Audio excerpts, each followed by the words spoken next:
মানুষের ধৈর্য যখন সীমা ছাড়িয়ে যায় তখন একসময় সেই কাঙ্ক্ষিত বা পছন্দের জিনিসের প্রতি আর কোনো টান থাকে না।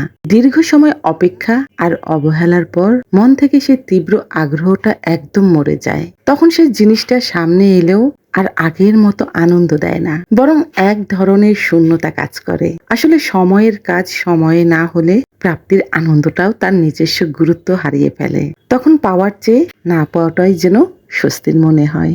আসসালামু আলাইকুম বন্ধুরা, কেমন আছেন? চলে এসেছে ভিডিও নিয়ে। এখানে আমার বোন এবং বোনের হাজবেন্ড এসেছিল, মেয়েরা এসেছিল। মা বলল আগে থেকেই রান্না করে রাখি, তাহলে ওরা আসলে কষ্ট কম হবে।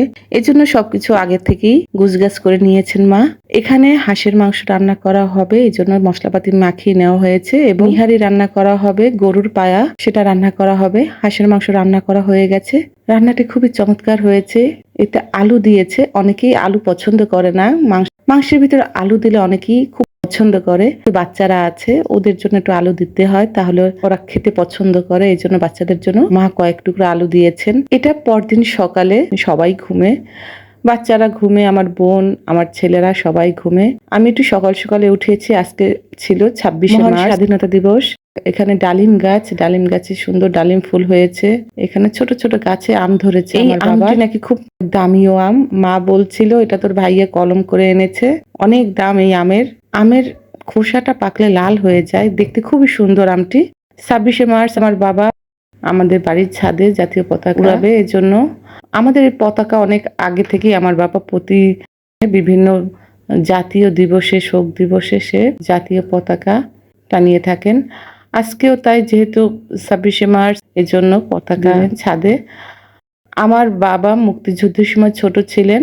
আমার ফুপা তিনি একজন বীর মুক্তিযোদ্ধা। আমার ফুপা যুদ্ধের সময় আমাদের বাড়িতেই ছিলেন। আমাদের বাড়ির ওখান থেকেই তিনি যুদ্ধে অংশগ্রহণ করেছেন। যেহেতু ফুপু আমাদের বাড়িতেই ছিল, যাই হোক আমার বাবা আমার ফুপাকে বিভিন্নভাবে সাহায্য করতেন, বিভিন্ন খবর আদান প্রদান করে দিতেন এবং সহযোগিতা করতেন আমার বাবা। যেহেতু আমার বাবা একটু ছোট ছিলেন তখন বয়সে ফুপার চেয়ে। যাই হোক, ছাদে গিয়েছি, খালি হাতে আসবো, কিছু মরিচ পেয়েছি। আসার সময় শিউলি ফুল দেখলাম, ফুল দুটো নিয়ে আসলাম। ভাবলাম ছবি তুললে পাশে দিলে দেখতে সুন্দর লাগবে। গতকাল নেহারি রান্না করেছিলাম, সেটা দিয়ে সকালে রুটি খাচ্ছি।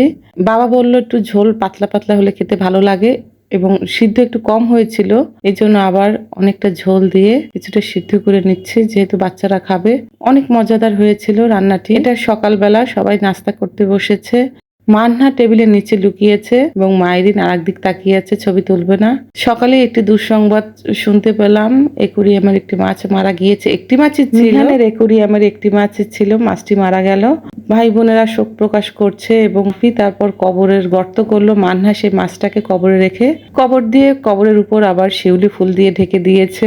সবাই খুব দুঃখিত, সবার খুব মন খারাপ। যাই হোক, মা সবার জন্য ফল কেটে দিল, ফল খেয়ে নিলাম।